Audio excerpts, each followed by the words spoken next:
My name is Osama Manzar. I am founder and director of Digital Empowerment Foundation. And you've started a series of projects in the tribal areas of India, providing internet to those communities. How is that being provided?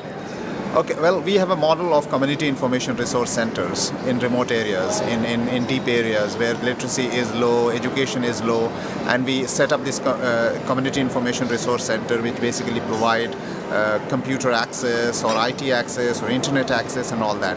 In most of the places we have very challenging internet access, and most of them are data card oriented or a mobile oriented, which is not reliable. And as you know, India is an oral country, and if you're illiterate, you need audio-visual content or production of audio-visual.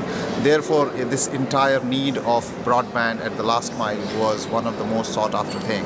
And then we came to know that there is this cheap technology available, which is called wireless mesh networking, or using the unlicensed band, which is provided already, which is known. So using Wi-Fi within the unlicensed band. Yeah, so using the unlicensed band and creating a Wi-Fi hotspot, and then distributing it to the level which is required. And in some cases, if the community is larger and wider, then you use line of sight, and then try to broadcast line of from one point to the multi-point and access it. There are several challenges in this one.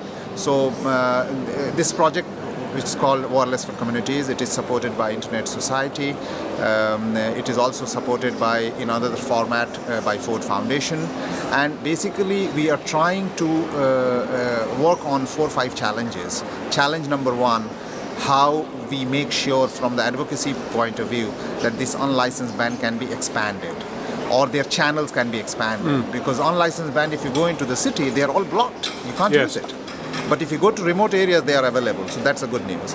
But the second is, there are many challenges like towers, the size of the towers, it's not allowed, you can't do more than 5 meters and things like that. So there are lots of infrastructure challenges in this one. The third is that India or many African or other countries are oral countries, they would like to have broadband oriented audio visual. And we need broadband. So how do you have the broadband when having a line of a broadband for a telco doesn't make business sense for them? So they're not interested in those areas. And just to make it absolutely explicit, video is necessary because you're dealing with people who have low literacy or no literacy. Absolutely. I mean, I will give you an example. We worked with this weaving community in Chanderi in Madhya Pradesh province in India, and they are all huge community of weavers, and they do export of about 7 million rupees, but they are deprived. They don't have control over the market linkages. And when we started facilitating on a community basis, non-commercial community basis, access to internet, and now there is so much of demand, and when we do the log checking, we see mostly YouTube being watched. Okay. Most of them. Yeah. And they were the first time users. And you're also delivering education through this. So we are not delivering education per se, but facilitating educational services, I would say, or educational connections. So for example, I am at a hub, and then there are 7 more centers. So a teacher is sitting here, and then through the video conferencing, we are doing this classroom approach where the out-of-school children or the dropouts, they come here, and then we have a sessions of educations. And the second is most sought after is telehealth, where the senior government doctors come on a particular time. They talk directly to the patients in terms of diagnosis and all that. And then there is a machine which diagnose means check everything, send the data, and then they diagnose and then come back. So they can get to see a doctor despite the doctor not necessarily absolutely being because local. Doctors are not interested in going to the remote areas. So and especially in the tribal areas where the paying capacity is very, very or negligible, and government doesn't bother in any case. Government doctors. So those are the things at the moment happening. But the third thing is that what we are realizing that you don't even need to work on the content.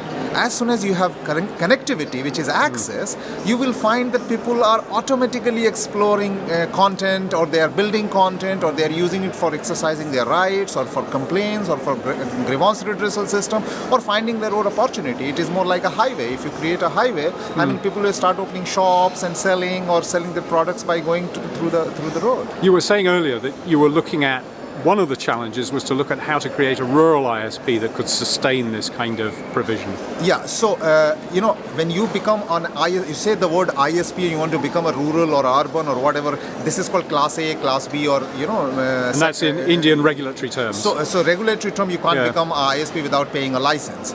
But the good news is that if you take a lease line bandwidth from a telco, they give you permission to distribute it. Yeah. And that's enough, because you are not really looking for earning your brand. You are providing service. That's what you are interested in. You are a mini operator. So you're more like a distributor of the channel that is available to you, dedicated to you, and given to you. Yes. And basically we are saying everything. Either it's a Airtel thing or a Reliance thing or a Vodafone thing. It doesn't matter as long as you take a broadband, because that's exactly what is important. So that's making a lot of sense, because we have deployed it on 7-10 locations, and everywhere the demand is so high that we are unable to operate like a commercial organization, because we need a scale, we need funding, we need all those things. But there is a huge demand. If there is a money kept in our bank and no question asked, we might become one of the biggest rural ISP. How is membership operated with the users? Okay, so legally we can't charge money unless we are a commercial organization, and we are not a commercial organization. So what we do is that we ask people that, can you pay a membership fees for the service that we are giving you in terms of information service or something. And you won't believe that people are ready to pay up to 500 rupees a month. And what is that in dollars? Which is about $10 a month. Right. Yeah, which is not bad in India, because even if you take a mobile mobile service or internet on mobile service, you do not pay more than that kind of money in any case. And that too, if you like to. If you are really... So you are demonstrating a demand? Easily demonstrating a demand, and we are certainly reaching to a point where we are going to find a model where if we keep a federation of communities, they can have an ownership of maintaining, managing, owning, and distributing a community-driven wireless network for their benefit and sustain it.